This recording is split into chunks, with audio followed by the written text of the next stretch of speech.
Assalamualaikum warahmatullahi wabarakatuh.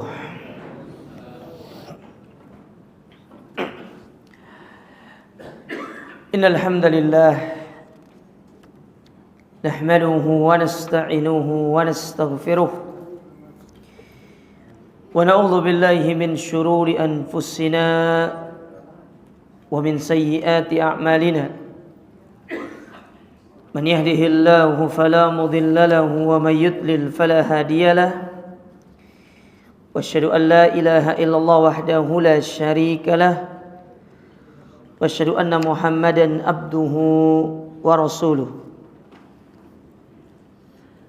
اللهم انفعنا بما علمتنا وعلمنا ما ينفعنا وزدنا علما اللهم اصلح لنا شأننا كله wala takilna ila anfusina tarfata ain. Amma ba'd, kaum muslimin wal muslimat, Bapak Ibu, ikhwan dan akhwat, para jamaah yang semoga senantiasa dirahmati Allah. Alhamdulillah, kita bersyukur kepada Allah Azza wa Jalla atas segala nikmat yang Allah berikan kepada kita di kesempatan yang berbahagia ini, sehingga Allah Subhanahu wa taala kembali mempertemukan kita dalam majelis yang mulia ini, melanjutkan kembali kajian kita dari Syarah Al-Wasiyah As-Sughra, penjelasan dari wasiat yang kecil, yaitu wasiat yang disampaikan oleh Syekhul Islam Ibnu Taimiyah kepada Abul Sibti Al-Maghribi rahimahumullahu ta'ala, yang syarahnya kita ambil dari penjelasan Fadilatul Syekh Sulaiman ibn Salimillah Ar-Ruhaili hafizahullahu ta'ala. Pembahasan kita masih seputar taubat,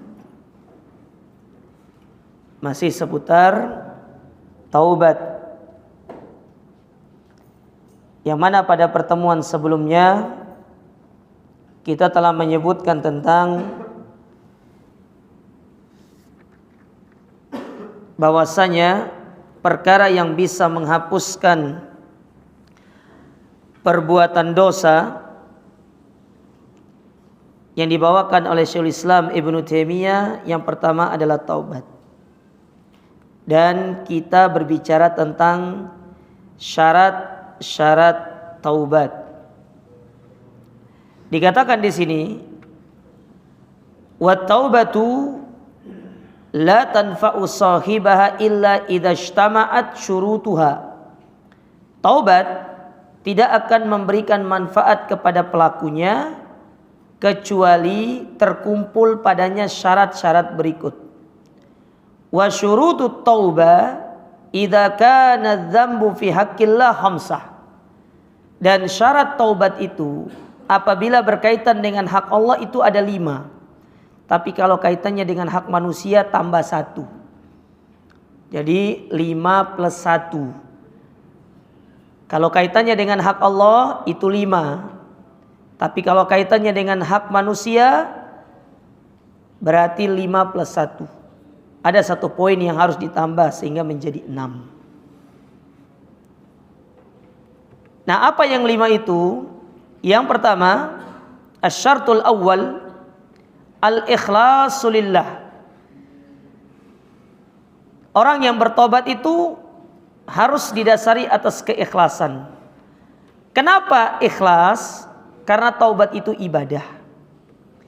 Dan seluruh ibadah yang dilakukan oleh seorang hamba itu harus dibangun di atas keikhlasan. Selain nanti mengikuti tata caranya Nabi. Karena di dalam taubat itu pun Nabi mengajarkan kepada kita tata caranya. Sedangkan syarat yang utama yang harus terpenuhi itu adalah ikhlas. Memurnikan ibadah, memurnikan niat di dalam bertobat hanya untuk Allah. Gimana maksudnya? Bi an yakuna dafi' lil abdi likai yakla' ani dzambi huwa khaufullah. Yang mana seorang hamba itu ketika dia meninggalkan perbuatan dosa, yang mendorong dia adalah takut kepada Allah, bukan takut kepada selainnya. Jadi ketika kita meninggalkan perbuatan dosa itu karena takut kepada Allah, berarti itulah yang dimaksudkan dengan definisi ikhlas dalam bertobat. Tapi kalau kita meninggalkan dosa tersebut karena manusia, berarti kita belum ikhlas dalam bertobat. Paham maksud saya jemaah? Ya. Kemudian dikatakan di sini, nanti akan disebutkan contohnya sama Syekh di sini. Fal abdu idza taba, karena apabila seorang hamba tatkala dia bertobat, imma an yatuba khaufan minallah, bisa jadi yang pertama dia bertobat karena takut kepada Allah. Wa imma an yatuba khaufan min ibadillah, atau yang kedua dia bertobat, dia meninggalkan dosa tersebut karena takut kepada sesama manusia, dan ini beda hukumnya. Saya ulangi, yang pertama ada orang meninggalkan maksiat karena Allah, karena dia takut dengan kebesaran Allah, maka dia meninggalkan dosa itu karena Allah. Sedangkan yang kedua dikarenakan dia takut kepada manusia. Fa in taba khaufan minallah fa hadhihi tauban nafi'ah allati tuzilu asaradz dzambi. Apabila seorang dia itu bertobat karena takut kepada Allah, inilah taubat yang bermanfaat dan akan menjadikan pelakunya itu bisa merasakan dampaknya. Jadi taubat itu ada dampaknya jemaah bagi pelaku. Makanya kalau kita meninggalkan maksiat itu bukan karena Allah, tidak akan merasakan manfaat dari taubat. Tapi kalau karena Allah, kita akan merasakan manfaatnya. Hati menjadi lapang, ketentraman, ketenangan jiwa. Karena kan yang selama ini menyebabkan hati menjadi gelisah, jiwa menjadi merana, itu adalah perbuatan dosa. Jadi kegundagulanaan, kesedihan, ya, jiwa yang merana, itu semuanya disebabkan karena perbuatan dosa. Makanya para ulama ketika mereka menyebutkan tentang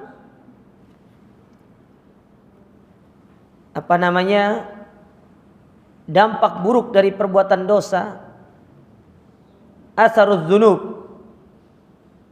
salah satunya adalah menjadikan hati kita menjadi gelisah. Nggak ada ceritanya orang bermaksiat itu tenang aja. Orang bermaksiat itu mendapatkan kebahagiaan, tidak. Tapi ada kesenangannya, namun kesenangan yang sesaat. Setelah itu kegelisahan, kegundagulanan akan datang lagi menimpa dirinya. Oleh karenanya pernah disampaikan oleh seorang penyair, tafnal ladadatu mimman nala safwata minal harami wa yabqal hizyu wal ar.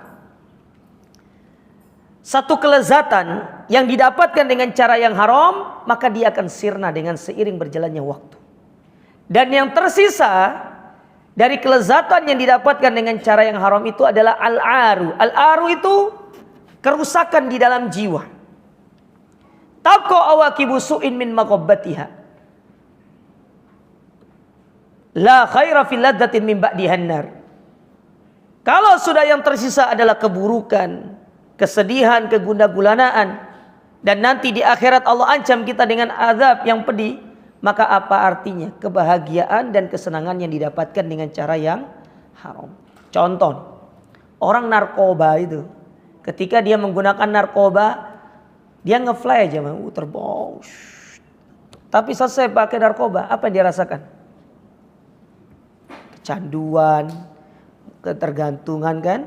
Terus yang paling parah itu mulai timbul rasa takut dalam dia pemakai, takut nanti diciduk sama pihak yang berwajib oleh Intel. Bahkan semua orang dilihat ini, wah jangan-jangan ini Intel ini kan. Ya. Sehingga orang-orang yang terjatuh dalam perbuatan dosa itu seperti narkoba itu, lebih kecenderungan dia akan terjatuh dalam suudzon, bukan husnudzon. Ini dampak buruk dari dosa. Ya, minum minuman keras, iya benar. Dia minum itu hilang akalnya. Tapi coba lihat ketika hilang akalnya apa yang terjadi? Banyak maksiat yang dilakukan.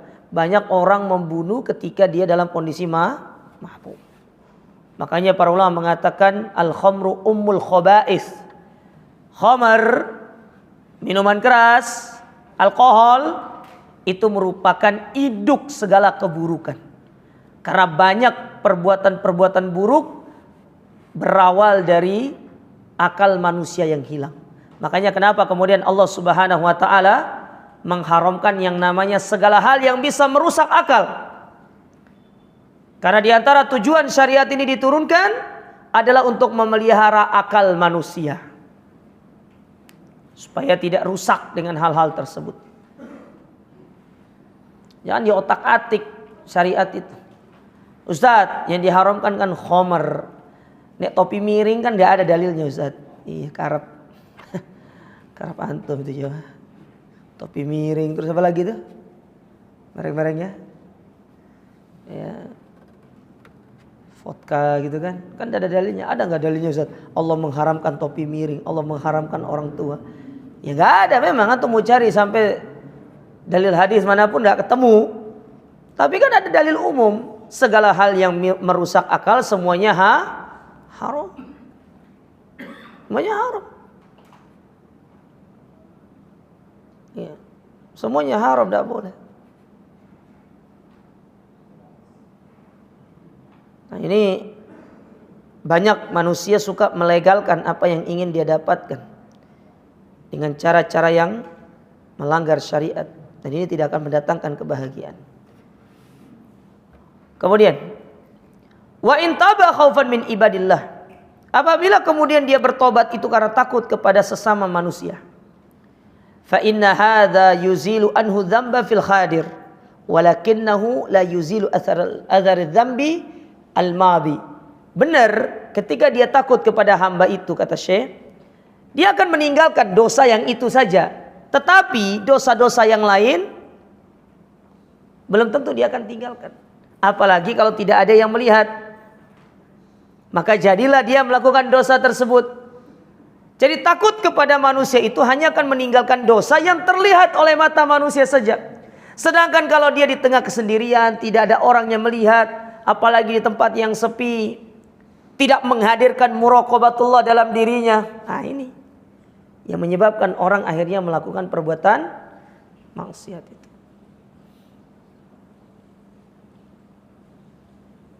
Oleh karenanya, taubat itu karena Allah, bukan karena manusia. Karena kalau manusia, hanya dosa pada saat itu saja yang akan kita tinggalkan. Sedangkan dosa-dosa yang lainnya yang akan datang bisa jadi tidak akan kita meninggalkan karena ketakutan kita bukan kepada Allah. Kalau orang mengetahui Allah Ta'ala mengawasi dia, maka pasti dia itu akan takut kepada Allah. Makanya kata Hasan Al-Basri rahimahullah, dalam sebuah nasihatnya beliau mengatakan, wa alimtu annallaha muttali'un alayya fa ana mustahin an yarani ala ma'siyatin. Demi Allah, aku mengetahui dengan sebenar-benarnya Allah Subhanahu wa taala mengawasiku, memonitoringku, selalu melihatku. Di saat manusia tidak melihat, Allah selalu melihat kita. Dan aku malu tatkala Allah melihatku dan aku dalam kondisi bermaksiat. Kata para ulama, ucapan Hasan Al-Basri ini menunjukkan inilah kualitas seorang mukmin yang sejati, menghadirkan muraqabatullah dalam dirinya, selalu merasa diawasi oleh Allah Subhanahu wa taala. Dan itu diawali dengan keikhlasan dalam kita bertobat. Ikhlas, jemaah, ikhlas. Ya. Sekarang saya membawakan contoh dari contoh orang yang meninggalkan maksiat karena Allah dan karena manusia. Dikatakan di sini, misal contoh, ya.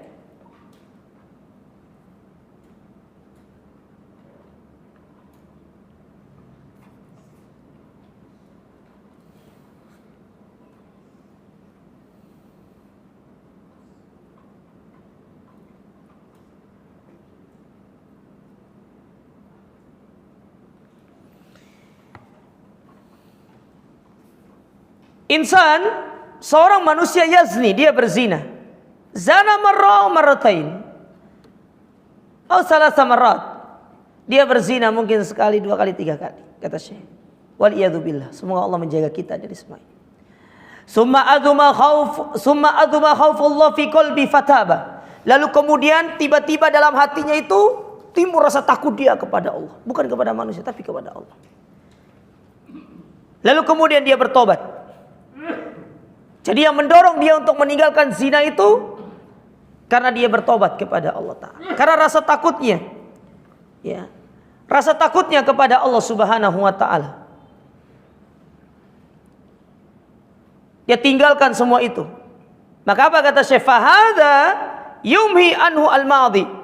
Maka tobat yang dilakukan pada saat itu ketika dia meninggalkan maksiat karena Allah, ini tidak hanya akan berdampak pada dosa yang ditinggalkan saat itu, tapi dosa-dosa yang sebelumnya itu dihapuskan oleh Allah Subhanahu wa taala, ka'annahu lam yudnib wa yaslam minal hadir.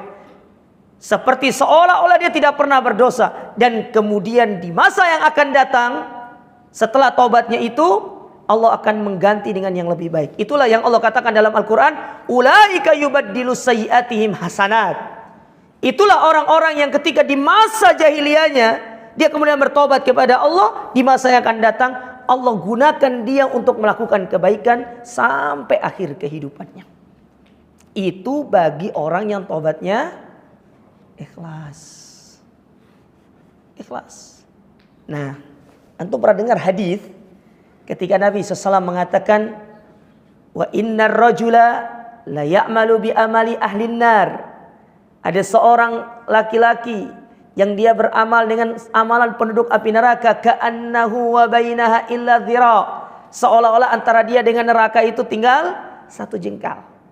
Lalu apa kata Nabi setelah itu? Fayasbiku alaihil kitab. Tapi catatan takdir mendahului dia. Fayamalu bi amali ahlil jannah fayadkhuluha. Ternyata di akhir kehidupannya dia beramal dengan amalan penduduk surga, maka dia pun masuk surga. Kenapa bisa terjadi seperti itu? Karena dia bertobat dari hati yang ikhlas, maka Allah di akhir kehidupannya Allah gunakan dia pada kebaikan. Ya. Isti'maluhullahi fil khair. Allah menggunakan dia pada kebaikan. Semua waktunya baik, semua hari-harinya baik, semua kegiatan-kegiatannya dia isi dengan kebaikan. Yang tadinya pelit jadi dermawan, yang tadinya ini jadi, pokoknya diganti sama Allah Ta'ala dengan kebaikan. Dan itu diawali dengan keikhlasan. Makanya penting ikhlas itu jangan. Segala ibadah kalau pingin langgeng, kuncinya satu. Apa aja? Ikhlas. Antum kalau pingin langgeng ibadah itu, kuncinya cuma satu. Selain kita mengikuti sunnah lo ya. Kalau sunnah harus mengikuti, kita ibadah mengikuti Nabi. Tapi kalau pingin kita berbicara pingin langgeng, ikhlas. Karena hanya orang-orang yang ikhlas yang tidak akan diganggu dan digoda oleh syaitan. Sebagaimana kata iblis, aku akan menggoda manusia, aku akan menyesatkan mereka, dan hanya satu yang tidak bisa aku goda, illa min ibadakal mukhlisin, hanya hambamu yang ikhlas aku tidak bisa goda. Ini yang ngomong siapa? Iblis. Iblis. Makanya iblis itu pinter tapi rodok goblok sebenarnya. Dia bilang aku akan menyesatkan, cuma dia ngasih tahu cara supaya tidak bisa disesatkan. Illa ibadaka minhumul mukhlasin. Hanya hambamu yang ikhlas aku tidak bisa menggoda. Jadi seolah-olah dia ingin kasih tahu, ini loh cara selamat dari godaanku, yaitu ikhlas. Ya. Sudah jauh-jauh antum terbang sana, terbang sini, ikut kelas ini untuk belajar gimana ini. Ikhlas tempatnya, belajar keikhlasan itu. Itu yang bisa menyelamatkan kita. Dunia akhirat. Terutama nanti ketika di akhir-akhir kehidupan kita. Kata para ulama, ketika Imam Ahmad didatangi oleh iblis di akhir kehidupan beliau untuk menggoda Imam Ahmad dengan mengatakan, ya Ahmad, kamu selamat dari godaanmu. Kata dia, belum. Kamu telah selamat, belum.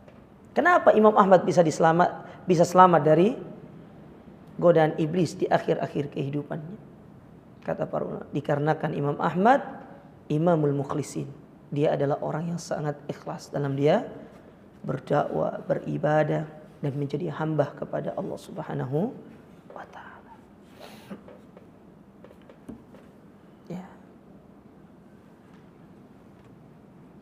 Ayo jemaah, training diri kita untuk ikhlas. Gimana caranya Ustadz belajar ikhlas? Sederhana. Ya, sederhana. Caranya belajarlah untuk tidak suka dipuji. Belajar itu yang pertama. Jangan suka dipuji. Ustadz berarti nggak boleh dong puji istri? Boleh jangan. Nah, istri boleh dipuji. Antum nggak puji istri antum repot itu. Ya, repot. Puji nggak apa-apa.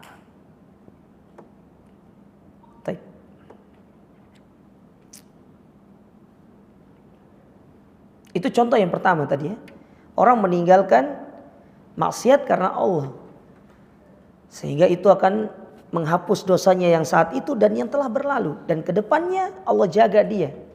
Dan di akhir-akhir kehidupannya dia bisa menjadi orang baik. Itu sama seperti kisahnya Fudail bin Iyad. Antum pernah dengar kisah Fudail bin Iyad jemaah? Kan Fudail itu terkenal sebagai Qutta'ut Thariq. Pembegal kelas kakap itu.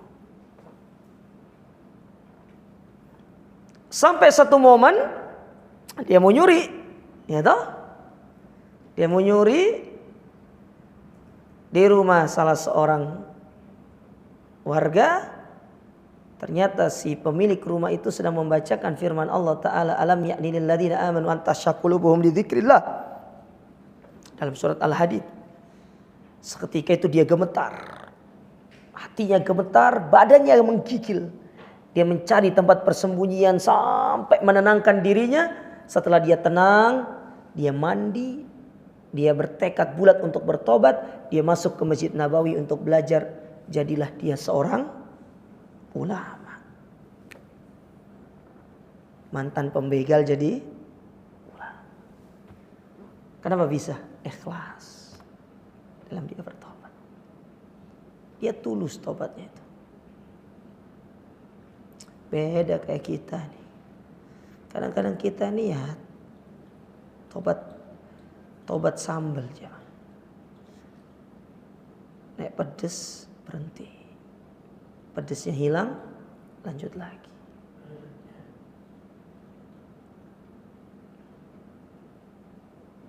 Baik. Contoh yang kedua.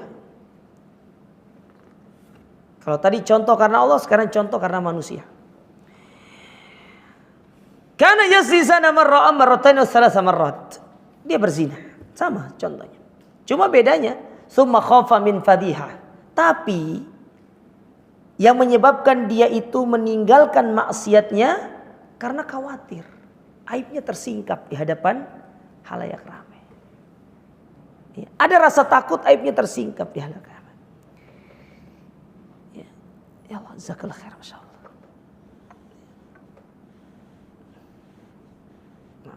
Lengkap sudah, full depan ini. Sebagai penghias. Ya. Sampai mana tadi itu? Oh ini dia. Iya. Summa khafa minal fadhiha.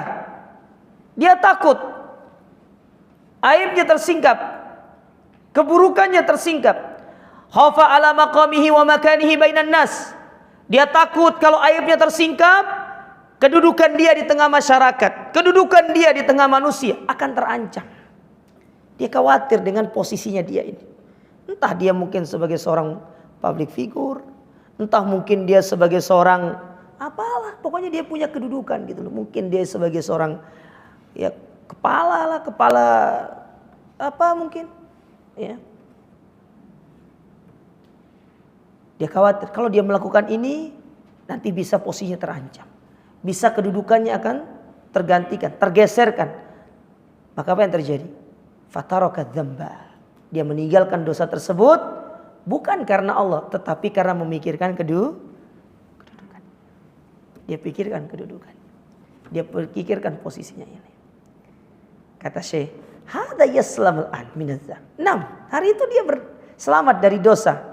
Li'annahu lam yazni, karena dia tidak jadi melakukan dosa tersebut. Walakinadz dzambal madhi, tetapi dosa-dosa yang telah berlalu itu belum dia hapuskan karena dia tidak bertobat karena Allah. Jadi dosa yang telah berlalu itu yang sudah kita lakukan di masa yang lalu itu baru terhapuskan karena Allah.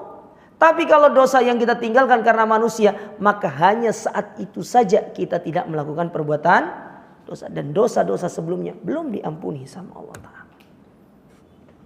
Ya.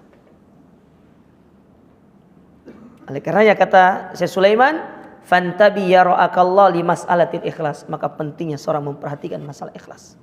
Abu Bakar As-Siddiq radhiyallahu taala anhu. Antum tahu Abu Bakar?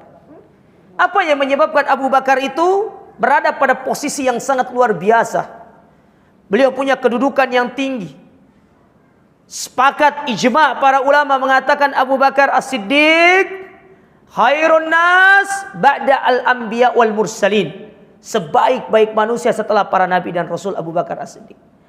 Kenapa bisa Abu Bakar As-Siddiq itu memiliki kedudukan seperti itu?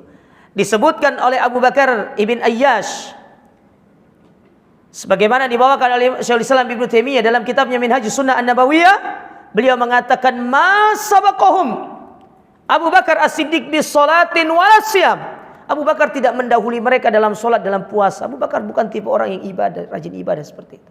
Dia beribadah seperti biasa, bukan yang rajin salat malam, bukan yang rajin dalam berpuasa, bukan seperti itu Abu Bakar As-Siddiq. Tapi apa yang menyebabkan Abu Bakar mengungguli mereka? Ya, kata Abu Bakar ibn Ayyash, walakin bi syai'in waqara fi qalbihi. Akan tetapi yang menjadikan Abu Bakar menjadi seorang terbaik, yang terbaik dari para sahabat, karena ada sesuatu yang menjadikan dia tenang dalam hatinya. Itulah keikhlasan. Pernah enggak antum dengar Abu Bakar mengatakan tidak kepada Nabi SAW? Tidak pernah.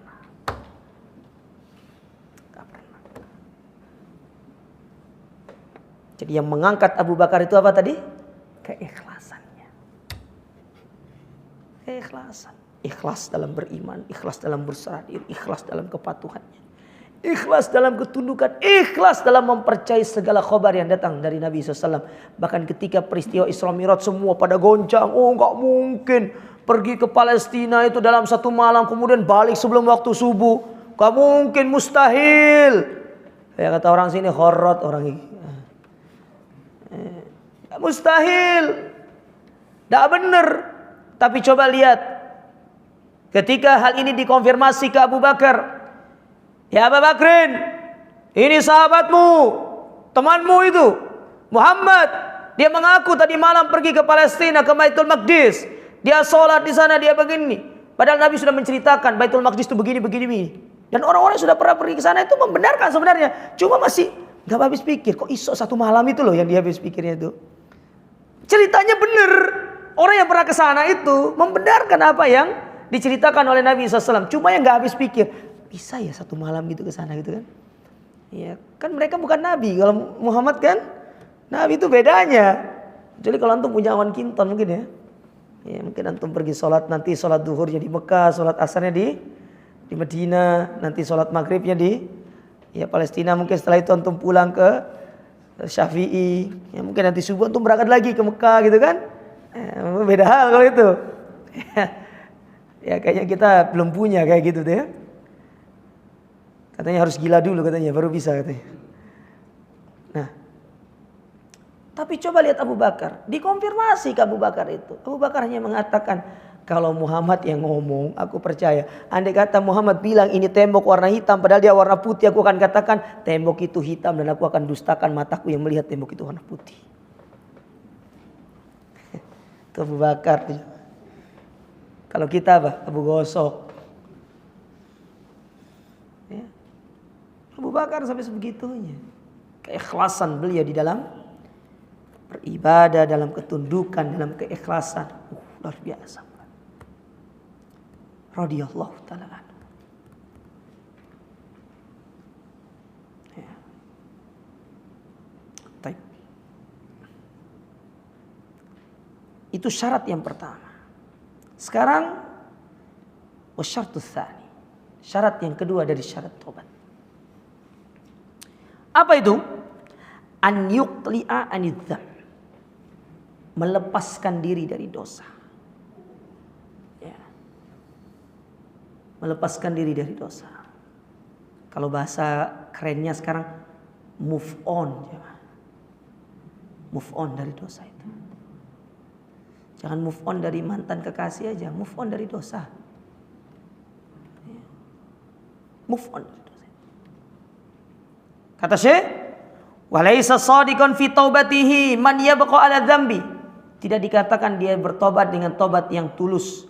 Kalau lisannya mengatakan saya bertobat tapi dia tetap berada dalam perbuatan dosa, ya nggak bisa lah. Dia harus keluar dari dosa itu, dia harus pergi meninggalkan dosa tersebut. Baru dikatakan benar. Loh, Ustaz, saya sudah tidak melakukan. Contoh misalkan dia tukang judi. Saya sudah tidak judi, Ustaz. Cuma ya kadang-kadang saya duduk aja di tempat orang-orang lagi main kartu itu. Ya bodoh aja mah. Sama aja. Orang kalau jujur dalam dosanya, bukan hanya mainnya, tapi tempat itu ditinggalkan sama dia. Dia berjauhkan diri, dia berlepas diri. Bahkan sama teman-teman yang dahulu dia itu melakukan dosa tersebut, dia berusaha untuk menjauhinya. Dia berhijrah, dan itu tidak usah khawatir. Karena Allah Subhanahu wa taala di dalam Al-Qur'an, dalam surat An-Nisa, telah menjamin orang-orang yang benar-benar melepaskan dirinya dari satu keburukan untuk dia berhijrah pada jalan kebaikan. Segala hal yang dia tinggalkan karena Allah, Allah ganti dengan yang lebih baik. Kata Allah Ta'ala, "Wa man yuhajir fi sabilillah yajid fil ardi muragaman katsiran wa sa'ah." Orang yang berhijrah meninggalkan satu keburukan dilandasi karena Allah. Dia tinggalkan komunitasnya, dia tinggalkan circle-nya, dia tinggalkan teman-temannya. Dia tinggalkan pekerjaan yang buruk tersebut, ditinggalkan. Karena dia mencari ridha Allah. Allah katakan di situ, yajid fil ardi muragaman katsira wasa. Itu sebuah janji yang Allah berikan kepada kita. Pasti dia akan mendapatkan ganti yang lebih baik. Tapi ingat, Allah tidak mengganti hal tersebut seperti membalikan telapak. Tetap ada usaha. Cuma di balik usaha itu Allah akan mempermudah jalan-jalan kita. Sekali-kali Allah akan menjadikan kita ya diuji dikit lah. Tapi ujian tersebut bukan untuk menghinakan kita, tapi justru untuk meninggikan dan menjadikan kita leading pada ketinggian yang lebih baik. Itu cara Allah Ta'ala mengangkat kita.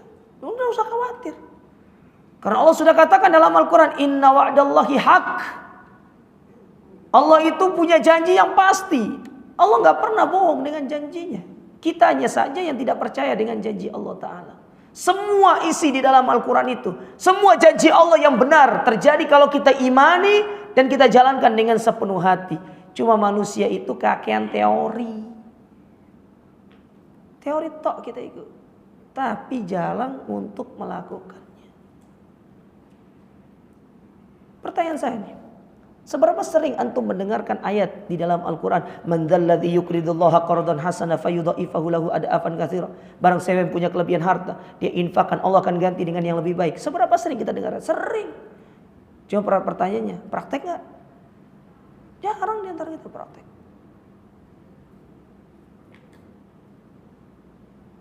Ayat hafal, praktek enggak? Repot gitu. Ya. Sementara ilmu itu bukan hanya sekedar di buku. Ilmu itu jemaah, kata sebagian pepatah Arab, al-ilmu la bisutur faqat. Ilmu itu bukan hanya sekedar di dalam buku. Lakinnal ilm fis sudur wa fil amal. Ilmu itu di hati dan diamalkan. Itu ilmu.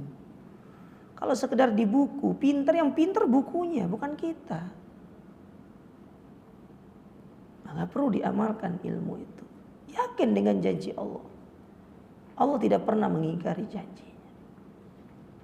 Terlalu banyak bukti, kisah-kisah orang terdahulu yang merasakan bukti dan janji-janji Allah Ta'ala dibuktikan kepada dia. Contoh misalkan di antara manfaat istighfar kan. manfaat istighfar itu Allah akan memberikan kita rezeki dari arah yang tidak disangka-sangka. Yang pertama, rezeki itu tidak harus berupa uang. Ini yang pertama ya. Yang kedua, kita belajar dari kisah seorang penjual roti yang kedatangan Imam Ahmad. Betul atau tidak? Kedatangan Imam Ahmad. Dia punya cita-cita ingin bertemu dengan Imam Ahmad, Imam Ahlus Sunnah. Dan dia hanya punya satu amalan yang sering dia lakukan karena dia tahu manfaat dari amalan ini, maka dia pun beristighfar terus kepada Allah Ta'ala. Subhanallah. Tidak sengaja bertemu dengan seorang pemuda yang sedang menunggu di depan masjid karena tidak diperbolehkan oleh takmirnya. Kalau sekarang misalkan ada ustadz mampir di masjid lalu takmir Syafi'i bilang keluar gitu kan. Wah, nanti tinggal searching aja, saya ustadz fulan gitu. Biar gak jadi keluarin. Kalau dulu kan gak ada, mau cari Imam Ahmad gak ada HP zaman dulu. Dia keluar, diusir. Ketemu sama penjual, diajak ke rumahnya. Ya. Di pagi hari didapati penjual roti ini melakukan satu hal yang unik. Dia tidak berhenti-hentinya beristighfar setiap mencampur adonan roti segala macam. Imam Ahmad bertanya. Mencoba untuk bertanya, ya fulan, apa yang kamu dapatkan dari istighfarmu? Kata dia, semua hal yang aku inginkan Allah berikan dengan istighfar kecuali satu yang belum. Apa itu? Aku ingin ketemu sama orang yang namanya Imam Ahmad itu. Masyhur Imam Ahmad itu namanya. Imam Ahlus Sunnah. Ya. Harum namanya Imam Ahmad itu. Maka kata Imam Ahmad, berarti yang membawa aku ke sini adalah istighfarmu itu. Padahal dari tujuan sebenarnya Imam Ahmad datang ke situ. Tapi yang membawa aku ke sini ya istighfarmu itu. Maka setelah dia ketemu dipeluk Imam Ahmad, maka kata dia, semua apa yang ku inginkan diberikan sama Allah. La haula wala quwwata illa billah. Ini contoh aja, Pak. Sebuah ibadah, sebuah janji Allah Ta'ala kepada kita. Terus kenapa kita tidak berusaha untuk mengambil janji tersebut? Nah, sama dengan ini. Ketika kita berusaha meninggalkan dosa, meninggalkan perbuatan maksiat, Allah sudah janji kepada kita dalam surat An-Nisa tadi, ayat yang ke-100. Antum pulang, antum telaah ayat itu jemaah. Surat An-Nisa ayat 100. Ya. Antum baca sebelumnya. Ayat 97, 98, 99. Itu kaitan semua itu. Dan itu intinya. Di ayat yang ke-100 itu inti dari 97, 98, dan 99 itu. Itu intinya di situ. Bagaimana para sahabat disuruh berhijrah. Ada yang takut, khawatir. Gimana anda ninggalin hartanya, tinggalin ini. Maka Allah katakan kepada mereka. Yang berhijrah karena Allah, dia akan ganti yang lebih baik. Dapat diganti lebih baik nanti ketika dia sampai di Medina. Benar. Para sahabat kan ketika di Mekah kan orang-orang kaya, betul atau tidak? Kaya. Sampai di Medina Allah ganti harta kekayaan. Bahkan coba lihat di antara sebagian para sahabat yang sampai hari ini harta kekayaannya tetap dirasakan manfaatnya oleh kaum muslimin dan pahalanya tetap mengalir kepada mereka. Apa yang ditinggalkan oleh Utsman, apa yang ditinggalkan oleh Abdurrahman bin Auf. Utsman sampai hari ini punya wakaf di Medina, betul atau tidak? Hotel wakaf Utsman itu, ya, yang kita kalau sebelah kiri, yang kalau kita ngadap ke arah dulu jam lama itu, kan sudah dihancurin itu. Kita kalau ngadap situ, ya, kan kita sholat ngadap selatan, berarti itu utara. Utara sebelah sananya itu loh, sebelah kiri sana itu. Ya. Antum kalau jalan di sebelah kiri sana kan antum akan ketemu. Biasanya kita kalau pulang tur Medina melewati itu untuk muter masuk ke dalam Nabawi itu. Melewati hotelnya Utsman, tertulis di situ wakaf Utsman. Jelas. Dan tidak sepeser pun diambil oleh keluarga Utsman. Semuanya dikasihkan kepada kaum muslimin. Tapi apa Utsman rugi? Enggak. Sampai hari ini ngalir pahalanya. Perlu kita seperti itu. Yakin ketika kita meninggalkan hal tersebut, Allah akan memberikan pengaruh, memberikan dampak. Allah akan ganti. Makanya syarat yang kedua itu, lepaskan diri dari perbuatan dosa. Yang ketiga, wasyartus salis an yandama ala ma madha, yaitu kita menyesali atas apa yang sudah kita lakukan pada perbuatan-perbuatan terdahulu, wa yandam ala dzanbil ladzi waqa'a minhu, dan kita pun menyesali perbuatan dosa yang saat ini kita lakukan. Bukan yang ini toh, yang dulu. Maka kata Syekh, wa min alamatin nadam, dan di antara tanda kita telah menyesali perbuatan dosa, an yakraha an ya'uda ila dzambi ba'da an najahullahu minhu kama yakrahu an yuqdhafa finnar. Yaitu dengan dia membenci kemaksiatan itu setelah Allah menyelamatkan dia, sebagaimana dia membenci kalau dia dilemparkan ke dalam api neraka. Kalau antum masih suka dengan maksiat itu berarti belum menyesal. Ya. Maka kata Syekh, falaisa taiban man idza tadzakkara dzamba qala, maka bukan orang yang bertobat ketika dia itu diingatkan tentang dosa itu dia katakan tilka ayyamun jamilah. Itu hari-hari yang indah dulu. Bukan seperti itu. Itu kenangan dulu. Bukan begitu orang tobat itu. Orang tobat itu kalau diingatkan tentang dosa, Allah itu sudah enggak usah cerita lagi sudah. Itu stop. Hari-hari yang masya Allah. Jamil. Biasa kita syabab dulu gitu. Ngawur. Diingatkan tentang dosa. Dia ingat masalah itu. Dia ingat tuh sampai ketawa-tawa. Ya gimana cemburu kita kepada dosa itu. Ya. Mana? Fa inna hadza laisa nadiman 'alal ladzi waqa min. Ini bukan orang menyesal namanya. Orang menyesal itu ketika diingatkan tentang dosa dia justru dia gimana gitu loh. Hatinya cemburu dengan hal tersebut. Bukan malah kemudian senang, gembira. Subhanallah. Ini kita. Kita yang seperti itu. Maka semoga Allah Ta'ala menghilangkan sifat ini dari kita jangan. Ya. Menghilangkan sifat ini sifat yang buruk ya. Allah jaga kita dari kita berbangga pada dosa-dosa yang sudah tutup. Kalau ada orang yang berusaha untuk mengingatkan gimana dulu, sudah stop. Yang dulu-dulu sudah. Kita menata masa depan. Sudah tuh? Hah?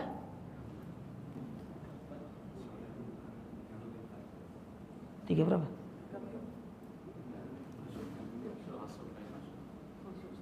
34 atau 36? Kalau sudah masuk kita azan dulu jemaah.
La haula wala quwwata.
Allah.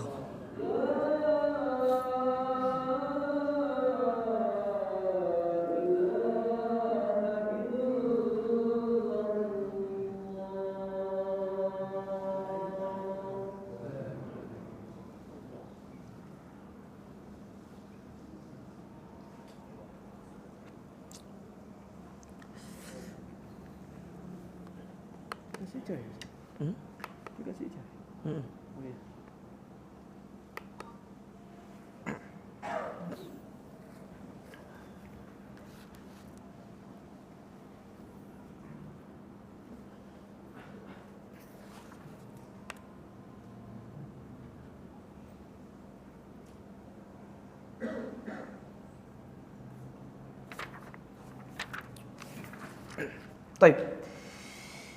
Kita lanjutkan sedikit. Jadi syarat yang ketiga itu adalah dengan an-nadam, menyesal. Dan kata Syekh tadi, seorang dikatakan menyesal ketika dia benci akan satu dosa yang pernah dia lakukan setelah Allah menyelamatkan dia, dan dia tidak suka kalau diingatkan kembali dengan dosa tersebut. Itu namanya menyesal. Tapi kalau dia ketawa, senang, agak lain berarti ini.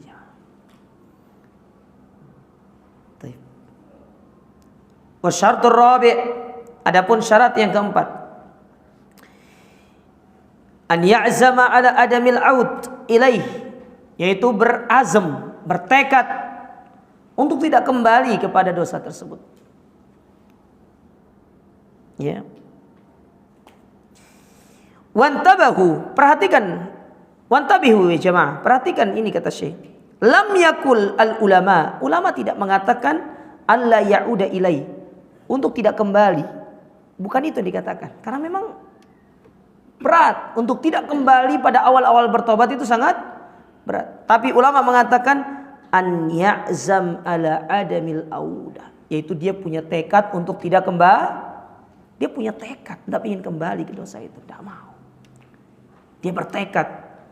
Nah, di sini hati yang berbicara. Hatinya itu benar-benar dia kuatkan untuk dia tidak mau kembali kepada dosa tersebut. Fa idza azima shadiqan fa innahu ta'ib. Dan kalau dia benar-benar bertekad dengan tulus, maka dia pasti akan bertobat. Fa in ada ba'd fa dzaka dzambun jadid. Nah, perhatikan di sini, ini poinnya. Ketika dia sudah bertekad, namun ternyata selang beberapa saat tahu-taunya dia jatuh lagi dalam dosa. Maka kata Syekh, dosa yang baru ini, dosa yang dilakukan lagi ini, itu dosa baru, tidak ada kaitannya dengan dosa sebelumnya. Paham maksud saya ya? Jadi dosa yang sebelumnya sudah dihapus. Ketika dia sudah bertekad kemudian meninggalkan selama beberapa saat, ya namanya kan orang hijrah itu bukan yang kemudian hari ini katakan langsung set gitu. Enggak, para sahabat aja dulu. Kita belajar dari para sahabat, lihat bagaimana Allah Ta'ala sampai 3 fase menurunkan ayat tentang khamar. Betul atau tidak? Allah turunkan khamar itu 3 fase. Sampai kemudian pada intinya, akhirnya yang ketiga, Allah katakan khamar itu haram. Ketika di puncak itu, mereka tidak ada lagi rasa berat untuk meninggalkan khamar. Nah, sama dengan ini. Kadang di tengah perjalanan itu, ya namanya kita masih belajar, ilmu masih minim. Toh juga komunitas atau teman itu masih mungkin sedikit yang bisa untuk menasihati kita. Kadang-kadang ada itu keguncangan itu. Seperti kita baru melewati satu badai, di depan itu bisa jadi akan ada badai kembali. Tapi paling tidak, kembalinya dia setelah dia bertobat kembali, itu akan lebih mudah daripada sebelumnya gitu loh. Akan lebih mudah. Karena dia sudah tahu caranya, dia sudah punya triknya. Dia lebih mudah untuk kembali. Maka dosa yang dilakukan ini dosa baru. Dia tobat lagi. Berjalan beberapa waktu, jatuh lagi dalam dosa yang lain. Maka itu dihitung sebagai dosa yang baru. Yang penting dia sudah punya azam, keinginan, kekuatan yang kuat untuk dia bertobat, meninggalkan dosa. Ya namanya syaitan itu, antum kira syaitan ketika kita bertobat kemudian sudahlah kita berhenti. Loh, justru semakin, sampai para ulama mengatakan Apakah Fir'aun itu digoda oleh syaitan? Ada yang mengatakan, ngapain Fir'aun digoda sama syaitan? Dia sudah jadi syaitan dari kalangan manusia kok. Dia yang goda orang malah. Maka syaitan tidak perlu goda dia. Yang digoda itu yang taat-taat ini. Yang berusaha untuk jadi orang baik, berusaha untuk jadi hamba yang taat. Nah, ini yang digoda sama syaitan dengan godaan yang berat. Semakin tinggi ketaatannya, semakin berat ujiannya. Tapi di balik ujian yang berat bagi orang yang bertobat, ingat ada sebuah kaidah, inna idhamal jaza ma idhamil bala. Besarnya pahala tergantung besarnya ujian. Itu kaidahnya. Ya, itu kaidahnya. Jadi besar pahalanya. Ya. La yanqudu taubat sabiqah, dan itu tidak akan menghapuskan taubat yang sebelumnya. Taubat sebelumnya tetap dianggap. Ketika sering berjalannya waktu, dia berjalan jatuh dalam dosa. Ya, nama kita manusia itu sebagaimana kata Nabi SAW, kullu madi adam khata' wa khairul khata'ina tawwabun. Orang yang seluruh anak Adam pasti berbuat salah, tapi sebaik-baik orang yang berbuat salah, di saat itu dia segera bertobat, meninggalkan dosanya, berazam untuk tidak melakukan. Ketika nanti suatu saat mungkin 1 bulan 2 bulan kemudian dia jatuh dalam dosa, itu maka dihitung sebagai dosa yang baru. Tobat lagi setelah itu, tidak apa-apa, ya, tidak ada masalah. Dan hati-hati, kadang-kadang ada syubhat yang datang dalam diri kita. Orang akan bilang begini, percuma kamu tobat dosa lagi, tobat dosa lagi. Kamu itu mempermainkan Allah. Enggak sama sekali. Karena memang manusia itu sangat tidak bisa untuk menjaga dirinya 100% tidak melakukan dosa. Enggak ada manusia yang enggak melakukan dosa itu. Atau cari. Sama kayak istiqomah. Istiqomah yang betul itu bukan yang kemudian ketika terus naik. Istiqomah itu justru kata para ulama, ada kalanya naik, ada kalanya dia turun. Tatkala dia turun, dia jangan turun terus, tapi ketika dia turun dia harus naik lagi. Dan akan ada tiba saatnya masa di mana dia akan turun. Ketika dia turun dia harus naik lagi. Itu istiqomah tuh begitu. Bukan yang rata, bukan yang terus naik. Enggak, istiqomah itu kayak lajurnya jantung itu loh. Ada fase di mana kita semangat gitu kan. Akan ada fase di mana kita ya rodok malas dikit lah. Ya, begitu orang istiqomah itu. Nah, sama dengan poin nomor 4 ini. Jangan kira kemudian orang tobat pasti diselesaikan dari perbuatan dosa. Enggak gitu. Tetap ada kesalahan-kesalahan yang dilakukan. Tapi seiring itu dia memperbaiki diri, dia belajar untuk memperbaiki kesalahannya. Dan dia berupaya untuk jangan jatuh di lubang yang sama. Yang terakhir, syarat yang kelima saya sebutkan aja, tapi nanti kita bahas di pertemuan berikut karena syaratnya ini penting nih jemaah. Yaitu antaqa'at taubatu fi waqtiha. Syarat yang kelima itu adalah seorang bertobat pada waktu yang telah ditentukan. Nah, waktunya 2. Ada yang umum, ada yang khusus. Dan insya Allah nanti kita akan bahas pada pertemuan berikutnya di Kamis kedua insya Allah ya. Jadi kajian kita di sini ya setiap Kamis kedua dan kelima. Ya, kelima itu kan antara ada dan tiada. Bonus lah. Ya. Jadi setiap Kamis kedua dan Kamis kelima. Maka ajak saudara-saudara kita. Ini buku bagus ya, kitab bagus, Masya Allah. Ya. Semoga ada yang bisa menerjemahkan buku ini. Ya. Kalau nunggu saya menerjemahkan tebel juga.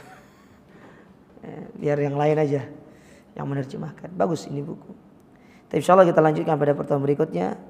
Kurang lebihnya mohon maaf. Jazakumullah khairan atas perhatian antum semuanya. Wa barakallahu fikum.